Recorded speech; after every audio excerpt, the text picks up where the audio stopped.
அப்ப நீ மேலானவைகளை நாடுதல் என்றாலே முதலாவது என்ன செய்யணும்? தேவ பிள்ளைகள் என்ன செய்யணும்? நன்மை. நீ உபகாரம் பண்ணாட்டும் பரவாயில்ல, உபத்திரவம் பண்ணாதன்னு அடிக்கடி நம்ம சொல்லுவோம், தெரியுமா? சொல்றோம்ல. அப்படின்னா அர்த்தம் என்னன்னா, தேவ பிள்ளைகள் நன்மை செய்வதாக இருக்க வேண்டும். அல்லேலூயா. ஏனென்றால் நாம் நன்மைகளை பெற்றவர்கள். நன்மை பெற்றவர்கள் நன்மை செய்யணும். நன்மை என்றால் என்ன என்று பார்த்தீங்கன்னா, நல்ல காரியங்களை செய்யணும், மற்றவர்களுக்கு உதவி செய்யலாம், ஆண்டவரை பற்றி மற்றவர்களுக்கு சொல்வதும் ஒரு நன்மை. நான் பெற்ற நன்மையை மற்றவர்களுக்கு சொல்வது ஒரு நன்மை. ஆகவே நாம் எப்போதுமே மற்றவர்களுக்கு என்ன செய்யக்கூடாது?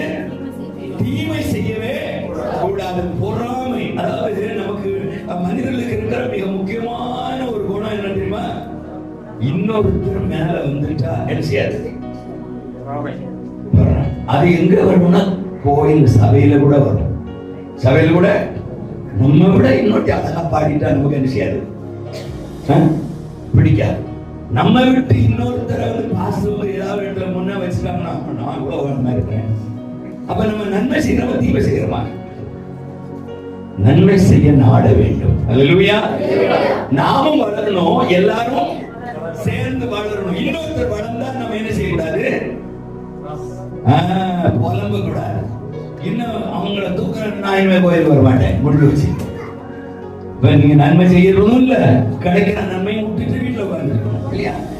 நாம் நன்மை செய்வதாக இருக்க வேண்டும். ஆண்டவர் இந்த படிப்பினையை எப்ப கற்றுக் கொடுத்தாருன்னா, ஆதியாகமத்தின் புஸ்தகம் அதனுடைய 4ஆம் அதிகாரம் 7ஆம் வசனத்துல காயினுக்கு கற்றுக் கொடுக்கிற. வாசிங்க 4:7. நன்மை செய்தால் உனக்கு மேன்மை இல்லையோ? அப்படின்னா நன்மை செய்தால், மேலானவைகளை தேடுகிற அந்த நன்மையை நாடினால் நமக்கு என்ன கிடைக்கும்? மேன்மை கிடைக்கும். நீ நன்மை செஞ்சா உனக்கு என்ன கிடைக்கும்? நன்மை செய்யலன்னா எனக்கு என்ன கிடைக்கும்? தீமை கிடைக்கும்.